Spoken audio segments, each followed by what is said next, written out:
It's quiet now, but it won't be for long.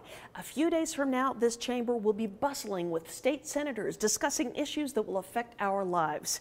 I'm Susan Wood with the Utah League of Cities and Towns, and I have a sneak peek of what you can expect. Education, immigration, alcohol, tanning beds?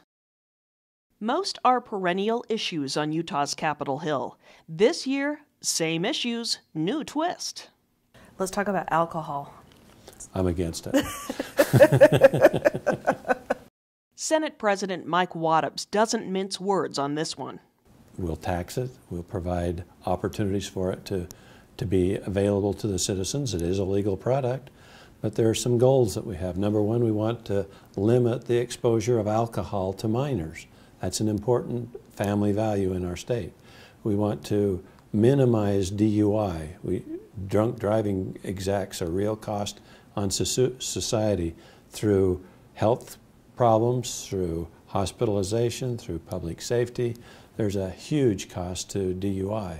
And of course, it's important that we try through the alcohol that not have overconsumption. What about licenses, liquor licenses for businesses, for restaurants? We keep hearing that that's a problem, and yet I haven't found anybody that can't get one that actually goes through the process. So no more alcohol licenses you don't think are going to be given?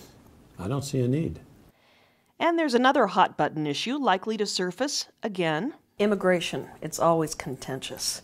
What do you expect to see this session? Well, immigration, unfortunately, is not something we can solve at the state level because it is a federal issue, and yet our constituents expect us to do something. But Senator Waddoups says Utah has done something about it with its E-Verify program.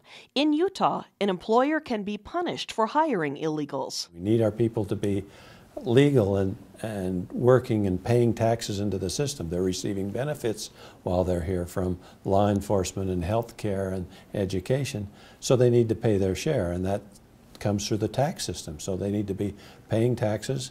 We need to know who they are, and we need to make sure that when they come here, that they're contributing members of society. But any legislation we pass will ultimately end up in court. Not necessarily. Education is a key item on the legislative agenda this session. Public education eats up the lion's share of the state budget. But as enrollment numbers climb, so too should the dollars earmarked for teaching our children. A level budget with last year's numbers doesn't work because we're going to have 10 to 12,000 new students there. We need to fund them at least at the same level we were funding them last year just to maintain the status quo. President Waddoups also expects to talk about the role of the elected school board, programs providing high-tech training for teachers, and testing. We need to have evaluations, but maybe not 3 or 4 tests on a statewide basis in every class every year. Perhaps the most significant issue on everybody's mind, the economy. And compared to national trends, Utah is in a pretty good spot. Forbes magazine names Utah as the best state for business and careers and notes Utah's consistency in performance. Utah has proven that we can do it, and we will do it, and we'll do it better at a lower cost. Just hands off, give us back the money that's ours already.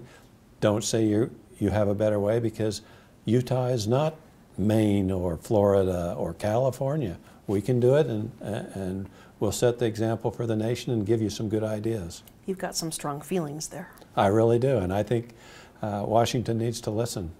Almost makes me want to go back there, but not quite. Expect some fireworks this session. Oh, and that will also be on the agenda. For the Utah League of Cities and Towns, I'm Susan Wood.